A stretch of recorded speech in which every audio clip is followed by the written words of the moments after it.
Assalamualaikum warahmatullahi wabarakatuh. Hai teman-teman semuanya, selamat datang dalam video pembelajaran kimia dalam pembahasan pengujian larutan asam basa dengan indikator alami.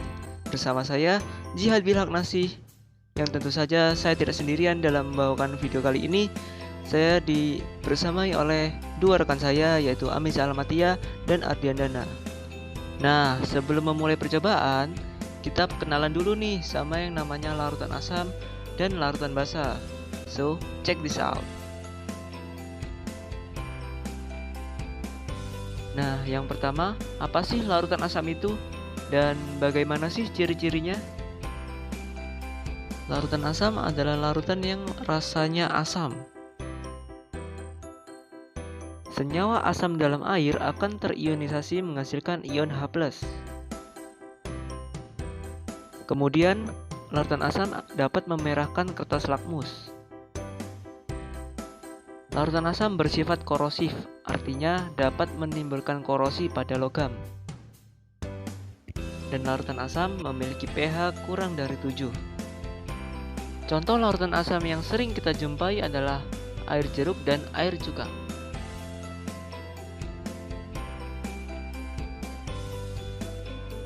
Nah, sekarang apa sih larutan basa itu? Bagaimana ciri-cirinya?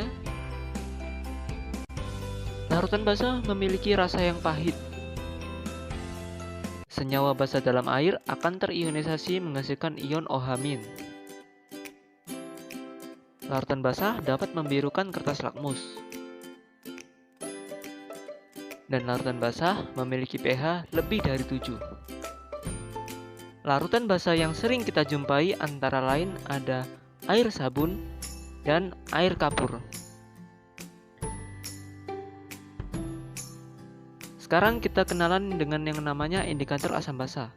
Apa yang dimaksud dengan indikator asam basa? Indikator asam basa adalah senyawa yang ditambahkan dalam jumlah kecil ke dalam sampel yang umumnya memberikan warna sesuai dengan kondisi pH larutan tersebut.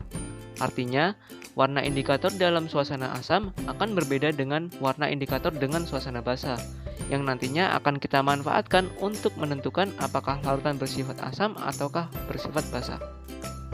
Nah, pada percobaan kali ini, indikator yang kita gunakan adalah indikator alami, yang tentunya mudah untuk kita jumpai dalam kehidupan sehari-hari. So, langsung saja ke percobaannya. Simak baik-baik ya.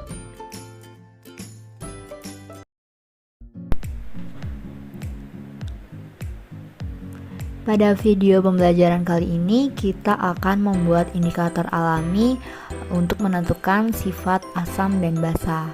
Inilah alat dan bahan yang kita butuhkan. Yang pertama ada beker gelas. Apabila praktikum dilakukan di rumah, bisa menggunakan botol atau gelas biasa.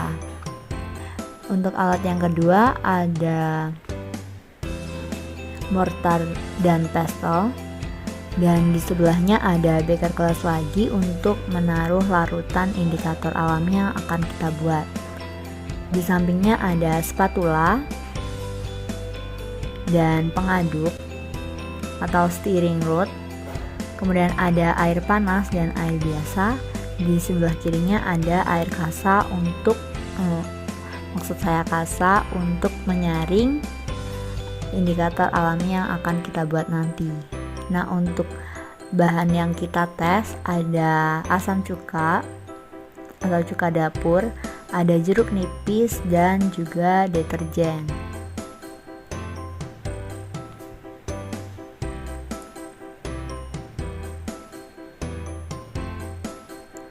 Selanjutnya untuk indikator alami kita menggunakan 3 bahan, yaitu yang pertama kunyit bubuk, yang kedua sepatu, dan bunga telang. Yang pertama kita akan membuat indikator alami dari bubuk kunyit. Pertama kita masukkan bubuk kunyit ke dalam beker gelas.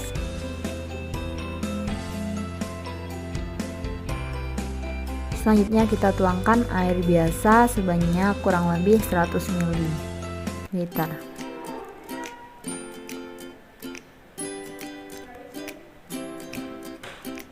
Kemudian diaduk-aduk hingga merata, hingga semuanya larut. Kemudian kita sisihkan terlebih dahulu.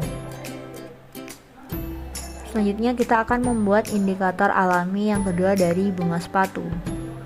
Kita masukkan kelopak-kelopaknya untuk kita haluskan menggunakan molestar.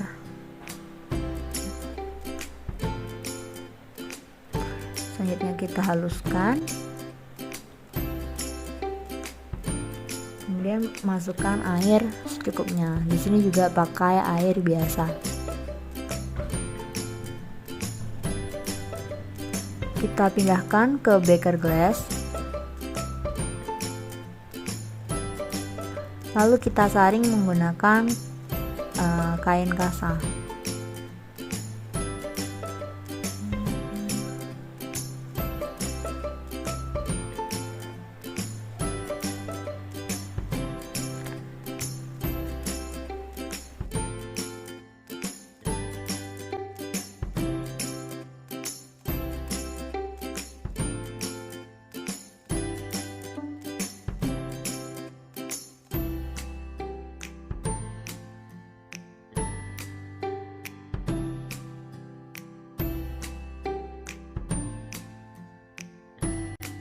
Jadilah larutan indikator kita, kemudian kita sisihkan terlebih dahulu.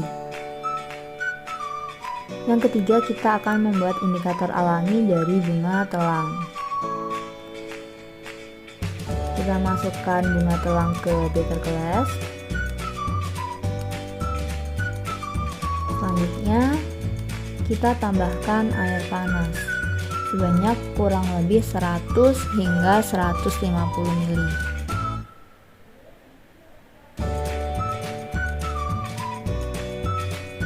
Aduk hingga air berwarna kebiruan.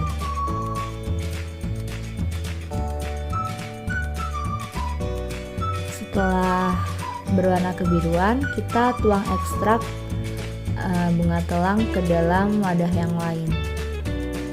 Dan jangan sampai bunga telangnya ikut ke wadah yang baru. Nah, sudah jadi indikator alami kita. Ada yang dari kunyit dan bunga sepatu, dan yang terakhir bunga telang.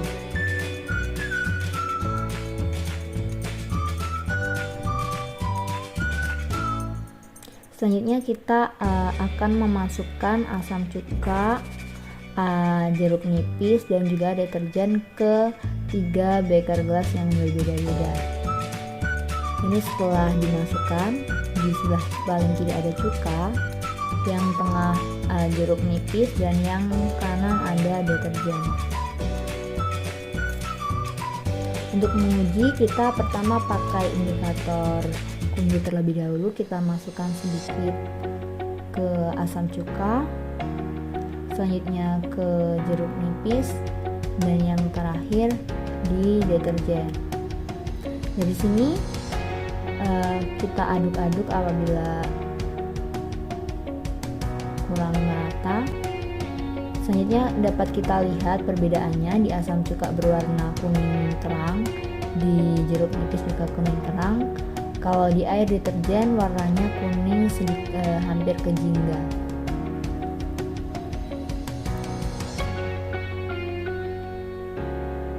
Kita akan menggunakan indikator yang selanjutnya, yaitu indikator dari bunga sepatu. Yang pertama kita masukkan ke asam cuka, ke jeruk nipis, dan ke deterjen. Terlihat perbedaan warnanya. Pertama di asam cuka, juga di air jeruk nipis warnanya merah, sedangkan di air deterjen warnanya hijau pekat, hijau gelap. Dan yang terakhir kita pakai indikator dari bunga telang. Kita masukkan ke asam cuka, air jeruk nipis, dan yang terakhir ke deterjen. Di sini terlihat perbedaan warnanya. Pada asam cuka, jeruk nipis warnanya biru, warnanya ungu, sedangkan yang di deterjen warnanya biru kehijauan. Jadi pada deterjen itu bersifat basa dan asam, cuka, serta jeruk nipis bersifat basa. Dapat kita lihat perbedaan warnanya, sehingga dapat kita simpulkan bahwa indikator alami ini dapat menentukan sifat dari asam basa tersebut. Nah, itu dia ya teman-teman prosedur untuk melakukan percobaan pengujian asam basa menggunakan indikator alami. Kalian juga bisa melakukan percobaannya di rumah, dan silakan untuk mencari contoh larutan asam dan larutan basa lainnya. Kalian bisa tulis di kolom komentar hasil percobaan kalian ya. Oke teman-teman, cukup sekian untuk video pembelajaran kali ini. Terima kasih karena sudah menonton, dan sampai jumpa pada video pembelajaran kimia selanjutnya. Saya Jihad Bilhaq, mohon undur diri. Wassalamualaikum warahmatullahi wabarakatuh.